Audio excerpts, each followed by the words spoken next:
Alhamdulillah. Comment être riche? Comment acquérir la richesse matérielle, la richesse financière? Je vais te donner des clés. Wallahi wa Rabbil Kaaba. Si tu les saisis, si tu les comprends, si tu vis avec ces clés, tu les mets en application, tu seras riche, Inch'Allah Ta'ala. Alors il faut bien comprendre une chose, tu seras riche financièrement, mais aussi, et pas que, mais aussi spirituellement.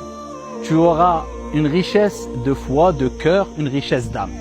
Alors il faut bien comprendre une chose avant tout, c'est que tout est relatif. La richesse financière, c'est d'avoir une certaine autosuffisance. Tu as un excès de biens, tu peux te faire plaisir, tu n'es pas dépendant d'autres personnes, d'une structure quelconque. Eh bien tout est relatif, ça dépend. Ça dépend avant tout de ton état d'esprit. Certaines personnes vivent avec ce qu'on appelle al-qana'a, le contentement de ce qu'ils ont. Eh bien ceux-là sont plus facilement riches matériellement que ceux qui peut-être ont plus de biens mais n'ont pas al-qana'a, le contentement. Je vais te donner un exemple. Et ensuite, par la suite, on va développer les clés concrètes qui te permettront, Inch'Allah Ta'ala, d'être riche. Une personne qui a réussi à avoir un mode de vie assez modeste, il s'est habitué à cela puisqu'il a un certain contentement, le qana'a, il se suffit de peu, il ne rentre pas dans l'excès. Celui-là, s'il a un excès de 20 000 euros dans son compte, il se considérera comme très riche, puisque lui, il a l'habitude de vivre avec peut-être 1 500 euros par mois, ou 2 000 ou 2 500 euros par mois, peu importe, et cela lui suffit et lui permet de mettre de l'argent toujours de côté chaque mois. Donc, alhamdulillah, avec ces 20 000 euros de côté, il se sent vraiment riche. D'autres personnes n'ont pas al-qana'a, le contentement. Ils ne sont jamais rassasiés.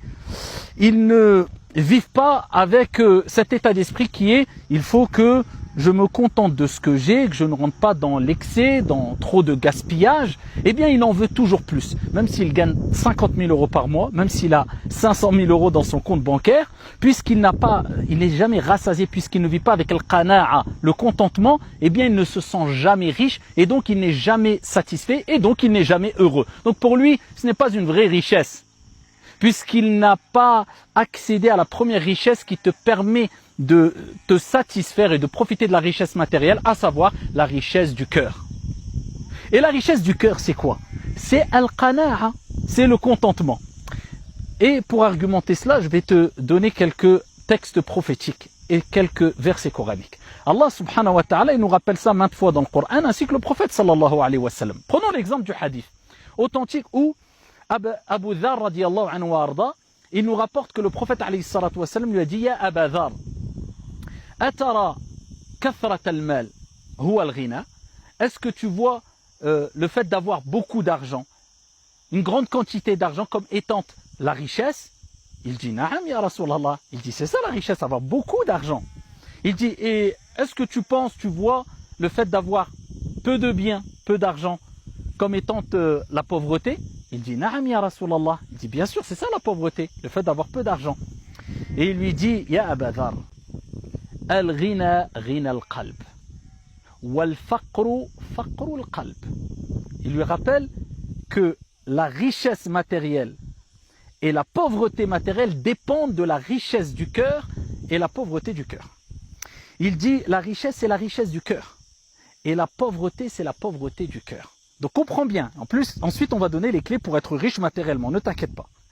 Alors, là tu comprends déjà qu'il est indispensable d'avoir cette richesse du cœur, cette richesse d'âme, pour pouvoir profiter de cette richesse matérielle et voir ce que tu as entre les mains, comme bien, comme matériel, comme argent, comme une réelle richesse, et profiter en étant rassasié avec un contentement, sans vouloir toujours plus et sans tomber dans un excès qui ne te rendra jamais satisfait. Pour argumenter encore cela, un hadith extraordinaire, rapporté par Ibn Majah. Le prophète sallallahu alayhi wa sallam a dit: celui qui fait de sa vie d'ici-bas son principal objectif, son principal but à atteindre, Allah subhanahu wa ta'ala mettra le désordre dans ses affaires. Il va éparpiller ses affaires. Et on voit des gens aujourd'hui, ils ne savent plus où mettre de la tête. Ça marche bien leur commerce, leur affaire fonctionne très bien, mais il ne sait plus où mettre de la tête et il est perdu, il n'a plus de temps, ni pour lui, ni pour sa famille, a fortiori, encore moins pour la religion. Pourquoi? Parce qu'Allah Azza wa Jalla a dispersé ses affaires. C'est la base pour être riche, c'est de comprendre ce hadith-là. Celui qui fait de cette vie d'ici-bas son principal souci, son principal objectif à atteindre, Allah va mettre du désordre dans ses affaires. Et il ne trouvera devant lui que la pauvreté al-faqr. Tu vas t'épuiser, tu vas te fatiguer, tu vas penser que ça marche, mais devant toi tu ne verras que pauvreté. Pourquoi? Parce que tu en voudras encore plus, donc tu n'es pas satisfait, donc quelque part même si tu as beaucoup d'argent, tu n'es pas riche. Vous comprenez le rapport avec al-qana'a, le contentement? Il faut bien saisir ce sujet-là. Et il ne verra devant lui que la pauvreté et il ne trouvera, il n'acquérera que ce qui lui a été prédestiné dans tous les cas. Dans tous les cas, fatigue-toi ou pas, tu n'auras que ce qui a été prédestiné, écrit pour toi. Ton risque, il est déjà écrit, mais tu dois agir. Bien sûr, comme le prophète alayhi salatu wassalam l'a dit. Et il dit, quant à celui qui fait de son principal souci à l'au-delà, eh bien, Allah réunira ses affaires. Allah arrangera ses affaires. Allah lui facilitera ses affaires. Il sera discipliné, ordonné, ça sera carré. Il donnera du temps à chaque chose, sans excès, et il donnera son droit à chaque chose. Le droit pour lui-même, le droit pour sa famille, le droit pour sa religion, le droit, etc. Allah va réunir ses affaires. Et écoute bien, et Allah va mettre al-qana'a, le contentement dans son cœur. Ah, c'est ce qui nous importe. Ah, vous voyez que la richesse matérielle passe par le contentement du cœur, l'apaisement. Allah va mettre le contentement dans son cœur. Et cette vie d'ici-bas viendra à lui, contrainte, que tu le veuilles ou non. La vie d'ici-bas, c'est elle, ad-dunya, qui va venir à toi. Pas besoin de courir aveuglement, comme un fou furieux, qui ne pense qu'à et qui ne pense jamais à sa religion, en te fatiguant. Non, non, non, non, t'inquiète pas. Tu fais devancer l'au-delà, tu gardes les pieds sur terre, Allah va mettre le qana'a, le contentement dans ton cœur, et cette vie d'ici-bas, elle viendra à toi. Dunya, avec ses biens, viendront à toi. Donc si tu as déjà compris ça, écoute bien, tu as compris la première clé, la principale des clés, car c'est la base. Tu fais de cette dunya une option, et tu ne la mets pas de côté. Sois riche, il n'y a aucun problème. Puisque cette richesse-là, elle ne t'aura pas détourné de ton Seigneur et des actes d'adoration. Puisqu'elle ne sera pas rentrée dans ton cœur à tel point que tu deviennes aveugle. À partir de ce moment-là, tu seras reconnaissant envers ton Seigneur.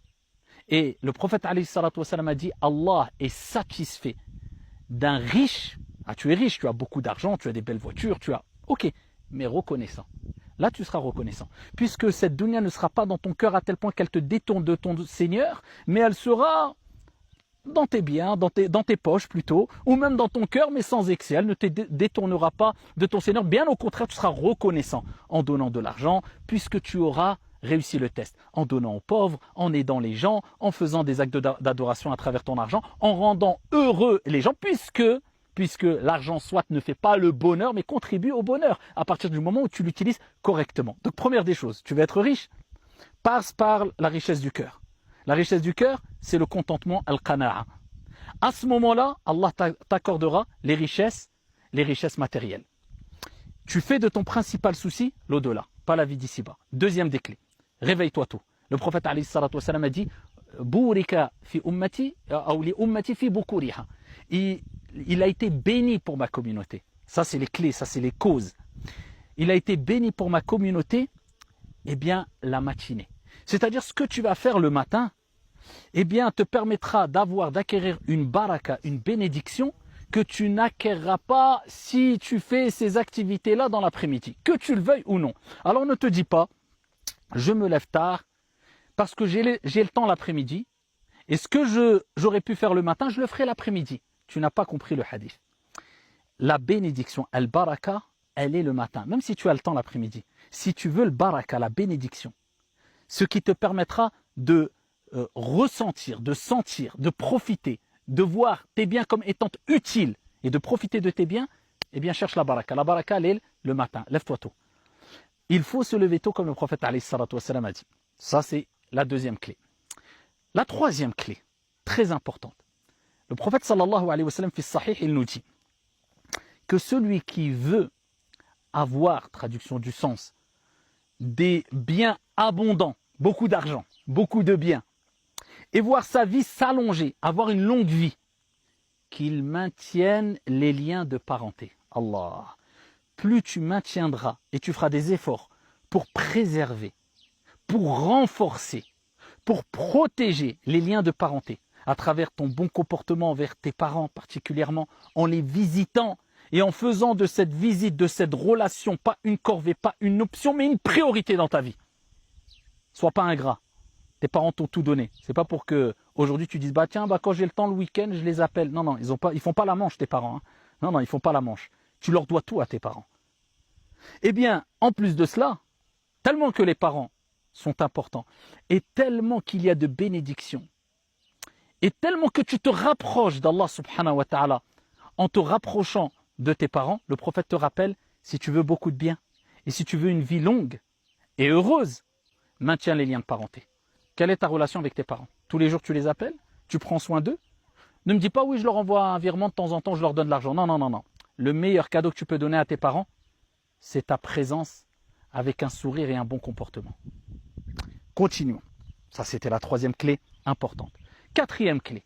At-tawakkul ala Allah azza wa jal. Place ta confiance en Allah subhanahu wa ta'ala. Et retiens bien cela. At-tawakkul ala al-asbab shirk. Placer sa confiance dans les causes, c'est du shirk. Tarkul asbab dalal. Et délaisser les causes, c'est un égarement. Non, non.